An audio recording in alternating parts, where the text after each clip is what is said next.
Tiago,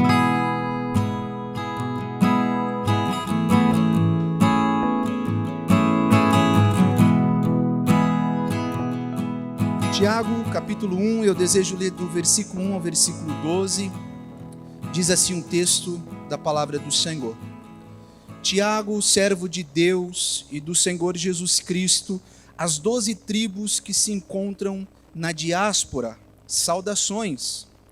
Meus irmãos, tenham por motivo de grande alegria o fato de passarem por várias provações, sabendo que a provação da fé que vocês têm produz perseverança.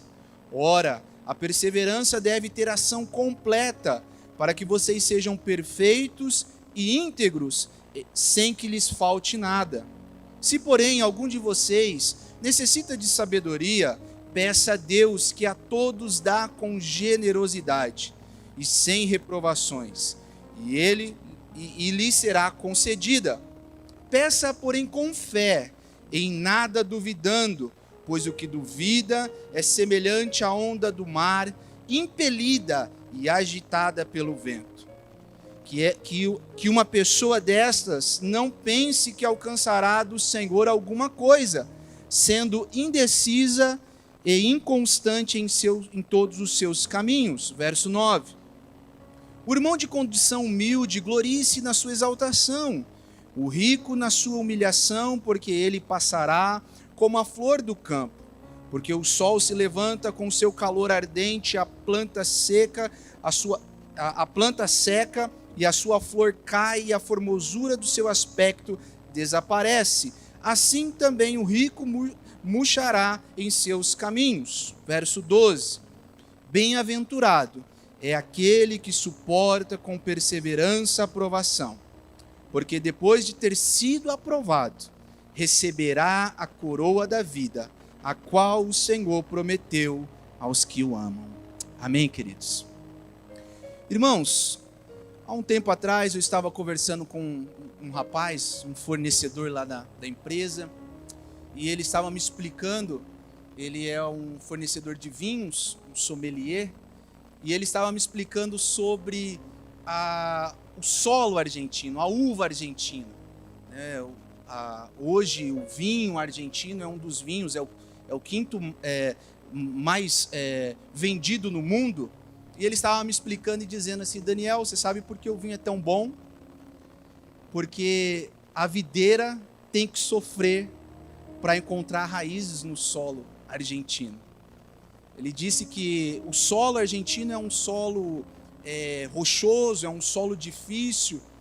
Então, quando é plantada a videira, ela tem que sofrer, ela tem que lutar para aprofundar as suas raízes, e daí sai um bom vinho, uma boa uva, né? A uva mais famosa deles é a uva Malbec, e ele estava me dizendo isso e eu achei interessante, porque na maioria dos casos, irmãos, nós somos como essa videira, nesse mundo rochoso, nesse mundo áspero, nesse mundo que luta contra tudo que Deus representa, e muitas vezes nós estamos nessa, como a uva sendo provada para afundar as suas raízes, assim somos nós neste mundo passando por provações. E Tiago está justamente tratando esse assunto na sua carta. Esse Tiago, que segundo a tradição da igreja é o irmão de Cristo, que no começo do ministério de Cristo não cria em Jesus, na sua obra, mas que quando Cristo foi ressurreto, quando Cristo ressuscitou, vai dizer lá em 1 Coríntios capítulo 15, que ele teve um encontro com Tiago. E esse Tiago agora se torna uma das principais pessoas, um dos principais nomes da igreja primitiva, sendo líder da igreja de Jerusalém. É interessante que esse homem é relatado pela história como um homem de muita fé e de muita oração. Diz os historiadores que o apelido de Tiago era Tiago, joelho de camelo, porque os seus joelhos eram como joelhos de camelo, de tanto que ele orava, era joelho duro, de tanto que ele buscava o Senhor. Um homem temente, um homem que Paulo chama em Gálatas de coluna da igreja, um homem que doa a sua vida pela igreja, e agora ele está endereçando a sua carta a estes irmãos, como nós lemos no primeiro versículo, da diáspora, os dispersos. O pastor até disse hoje pela manhã sobre essa questão da dispersão. Foram judeus cristãos que ali, por volta da primeira perseguição da igreja, relatada em Atos 8, estes cristãos se espalham, eles saem, e esses irmãos agora já não vivem mais na Judéia, já não vivem mais em Jerusalém, estão fora da sua cidade. E Tiago agora está escrevendo para estas pessoas. E o intuito de Tiago, ao escrever a sua carta, uma carta prática, bem prática, é trazer confiança, trazer esperança e força para resistir às provações, para resistir às perseguições, o sofrimento. E mais do que isso, trazer uma orientação ao amadurecimento da vida cristã.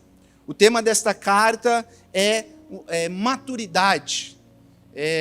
Tiago está escrevendo para que, através das provações, através dos sofrimentos, entenda, irmão, que provação e sofrimento na Bíblia, ela tem o mesmo conceito, o mesmo sinônimo, porque a provação é para nos amadurecer. É mais ou menos como o ourives que trabalha o ouro no fogo para purificá-lo. Assim, quando nós vemos o tema provação, tribulação, sofrimento, nós estamos entendendo que tem um agir de Deus nestas circunstâncias. E é Tiago tratando esta questão aqui na sua carta, trazendo orientações para a vida prática, para aqueles irmãos que agora tinham conhecido a Cristo, e também trazendo uma esperança, uma palavra de confiança, uma palavra de fortalecimento, para que eles pudessem passar estes dias com a graça do Senhor. O trecho que nós lemos, ele fala sobre isso, sobre provação. A questão, irmãos, não é se nós vamos passar por provação, é quando nós vamos passar pela provação. Não é se um dia nós vamos passar, mas é quando esse dia vai chegar. E é isso que o Tiago está trazendo aqui no verso 2. Meus irmãos, tenham por motivo de grande alegria o fato de passarem, por várias provações. E em algumas versões vai dizer, quando passarem por várias provações. Então, Tiago está trazendo aqui uma questão de que não é se nós vamos ou não passar, mas quando nós vamos passar. E é interessante, o pastor disse hoje pela manhã também, usando essa questão de várias provações, que no original é a palavra poikilos, que é várias cores, várias provações aqui, várias cores. Então nós estamos sujeitos, irmãos, a passarmos por várias provações. O cristão que esperar uma vida cristã fácil terá uma grande decepção. O próprio Jesus nos avisou, lá em João 16:33, no mundo passais por aflição, mas tende bom ânimo, eu venci o mundo. Atos capítulo 14 vai nos dizer que através de muitas tribulações nos importa entrar no reino de Deus. E aqui eu abro um parênteses, porque nós temos no nosso meio evangelical um conceito de uma teologia, uma teologia da prosperidade afetiva, que diz que se você está passando por provação é falta de fé, ou se você está passando por dificuldade é porque você não está sacrificando da forma correta. Isso é uma heresia, irmãos. Esses irmãos não têm a carta de Tiago nas suas Bíblias, porque Tiago está dizendo aqui que nós vamos passar. Independente, irmãos, as tribulações muitas vezes vêm pelo simples fato de sermos humanos. Como, por exemplo, enfermidades, acidentes, decepções e até aparentes tragédias. Ou muitas vezes, elas são resultados do simples fato de sermos cristãos. Pedro, em sua primeira carta, no capítulo 4, no verso 12, ele vai dizer: amados, não estranheis o fogo ardente que surge no meio de vós, destinado a provar-vos, como se alguma coisa extraordinária vos estivesse acontecendo. Ou seja, irmãos, além de nós termos as provações pelo simples fato de sermos humanos, de estarmos numa terra, estarmos em um mundo que tem pecaminoso, que recebeu esta herança do pecado, nós também muitas vezes passamos perseguições por Satanás, pelo mundo que odeia a Deus e tudo que ele representa. Todas estas coisas nós estamos sujeitos. Mas o que Tiago está trazendo aqui é que ele está trazendo uma palavra de fortalecimento. Ele está dizendo que quando nós passarmos estas situações, ou se nós estivermos vivendo estas situações, nós temos que ter algumas atitudes.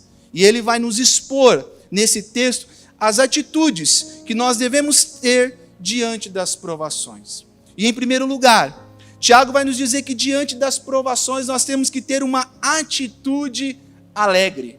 No verso 2 ele diz assim: meus irmãos, tenham por motivo de grande alegria o fato de passarem por várias provações, sabendo que a provação da fé que vocês têm produz perseverança. Ora, a perseverança deve ter ação completa para que vocês sejam perfeitos e íntegros, sem que lhes falte nada. É um paradoxo, né? Diante do sofrimento, diante das provações, diante das tribulações, alguém dizer assim para você: você tem que ter uma atitude alegre. É estranho, não faz muito sentido.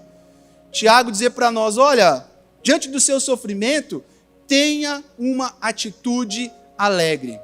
Mas é porque nós estamos acostumados com o conceito de alegria do mundo.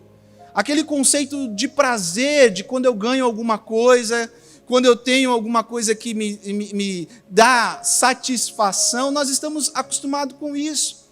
Mas Tiago aqui, ele está dizendo para nós que essa atitude alegre é uma alegria ativa. Ou seja, em saber que Deus está trabalhando em nós, que Deus está agindo no nosso sofrimento, na nossa provação e nas nossas tribulações. Mesmo que nós não entendamos, mesmo que nós não compreendemos, muitas vezes, o fato de passar pelas tribulações. Tiago está dizendo: olha, tenha uma atitude alegre, porque Deus está trabalhando, Deus está na situação, Deus está nesse problema, Deus está muitas vezes nos moldando. Então essa atitude alegre não é uma alegria que o mundo nos ensina, mas é uma alegria em saber que nós estamos passando este problema, nós estamos passando essa provação, nós estamos passando essa dificuldade, mas nós não estamos sozinhos. Deus está conosco. Jó, irmãos, é um exemplo disso. Jó demonstrou que possuía uma perspectiva correta, quando ele diz lá no capítulo 23, no verso 10, mas ele sabe o meu caminho, e se ele me provasse, sairia eu como o ouro. Jó é um exemplo clássico de entender que em meio a toda provação que ele passou, Deus estava trabalhando nele. As provações, irmãos, não trabalham contra nós. Pelo contrário, ela trabalha a favor de nós. Esse é o conceito que Tiago está dizendo aqui. Que muitas vezes essas provações elas vão produzir resultados. E logo abaixo, no verso 3 até o verso 4, ele diz quais são esses resultados. Ele fala sobre paciência, perseverança e uma capacidade de prosseguir em meio às dificuldades. Ele diz: olha, tenha uma atitude alegre. Se alegrem por passar por estas várias provações, porque isso vai produzir em vocês perseverança. A fé de vocês vai ser alimentada, a fim de que vocês perseverem com paciência, não uma paciência passiva, sabe aquela paciência que você senta, cruza os braços, espera as coisas acontecerem? Não, não é essa paciência, mas é uma paciência ativa, uma paciência que antes é envolta de uma perseverança corajosa diante dos sofrimentos. É isso que Tiago está dizendo, que através das provações que nós passamos, e quando nós entendemos que Deus está trabalhando nós nestas provações ou neste sofrimento, a nossa fé vai ser fortalecida a ponto de perseverarmos, de não cairmos, de não abandonarmos, de não, muitas vezes, irmãos, chorando, muitas vezes doendo, muitas vezes pensando, Senhor, mas por quê? Nós olhamos para trás e vemos os resultados. Deus nos fortalecendo, Deus fortalecendo a nossa fé. O apóstolo Paulo, em Romanos capítulo 5, ele vai dizendo assim: nos gloriamos nas nossas tribulações, sabendo que as nossas tribulações produz perseverança, e a perseverança, experiência, e a experiência, esperança. Isso é glorioso, irmãos, porque se tem uma coisa que o crente deve ter no seu coração, é essa bendita esperança, que, como diz o pastor no culto das 10, é uma esperança de peregrino, uma esperança de forasteiro, que nós estamos aqui de passagem, mas que haverá um dia que nós voltaremos para a nossa cidade, para a nossa terra. Isso é o que Tiago está dizendo. E essa alegria ativa, irmãos, eu gosto também de trazer o conceito de contentamento. Muitas vezes nós esquecemos isso. O apóstolo Paulo, em Filipenses capítulo 4, verso 13, um versículo famosíssimo. Nós vemos aí nos caminhões, nós vemos em todo lugar. Tudo posso naquele que me fortalece. Mas muitas vezes as pessoas esquecem de ver os versículos anteriores. Aqueles versículos que Paulo diz assim, digo isso não porque eu esteja necessitado, porque eu aprendi a viver contente em toda e qualquer situação. Sei o que é passar necessidade, sei o que é ter em abundância, aprendi um segredo de toda e qualquer circunstância, tanto de estar alimentado, como de ter fome, tanto de ter abundância, como de passar necessidade. Porque diante destas coisas, tudo posso naquele que me fortalece. Esse é o conceito de contentamento, de saber que Deus, independente da situação que você esteja, está trabalhando na sua vida, está te amadurecendo, está te preparando, está te moldando. É isso que Tiago está dizendo.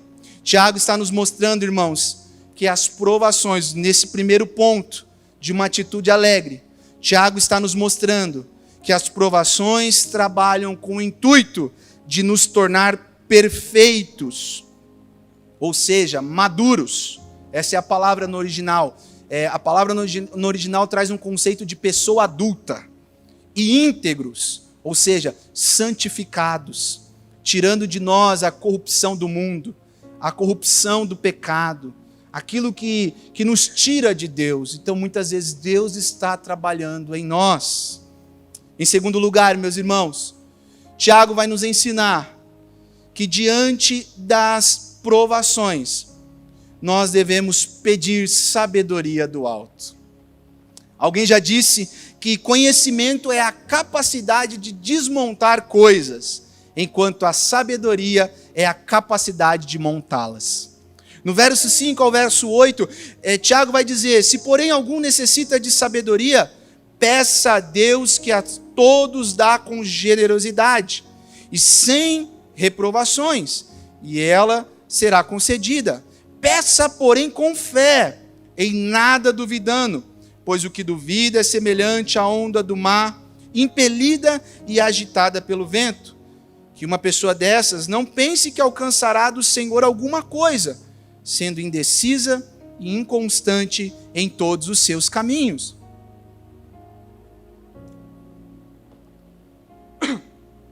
Tiago está dizendo que nós devemos pedir sabedoria do alto.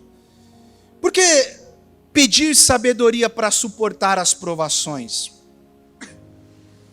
Não é mais fácil pedir livramento? Não é mais fácil pedir força, graça? Claro, e nós devemos pedir essas coisas. Mas por que ele está nos ensinando a pedir sabedoria e uma sabedoria do alto?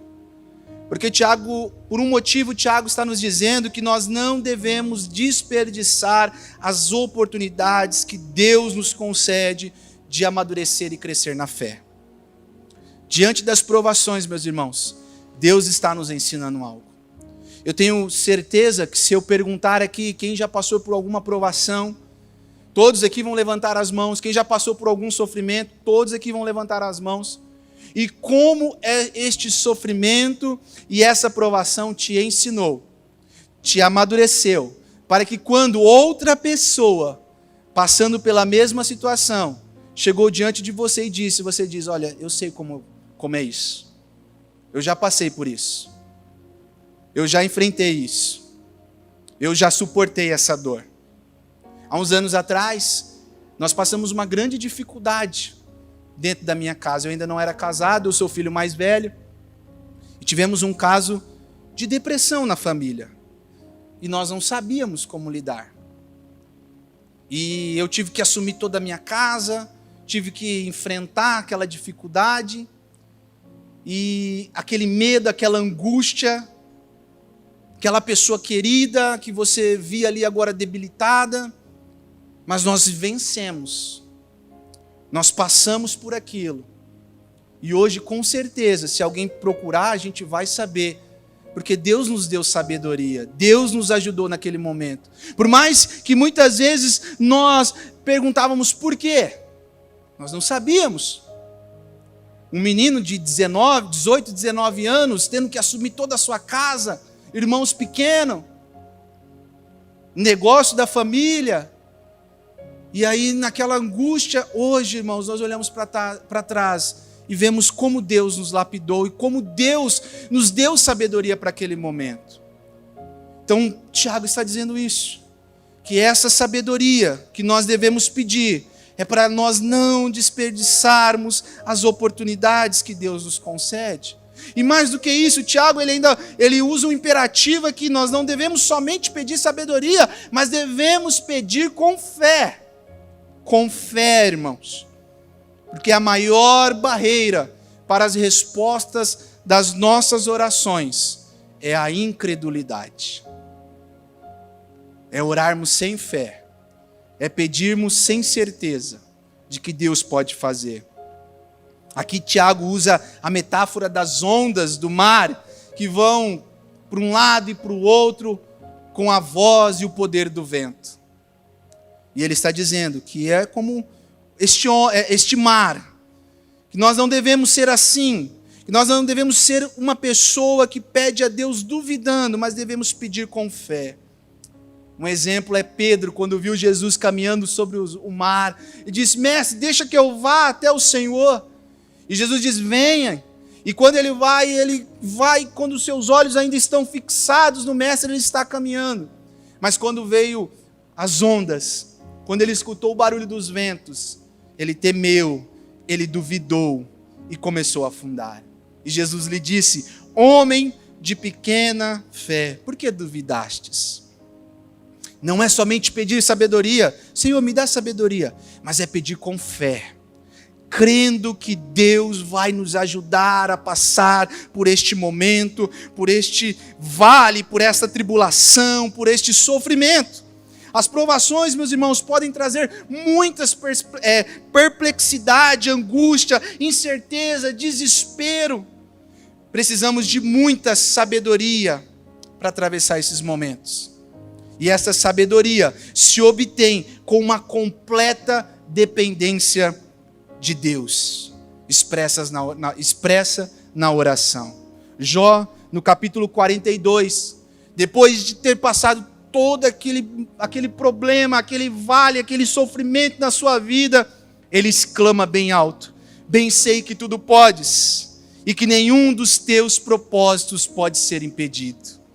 Oh, meus irmãos, é isso que nós devemos ter, esta certeza que Deus está no controle, que Deus está conduzindo a história.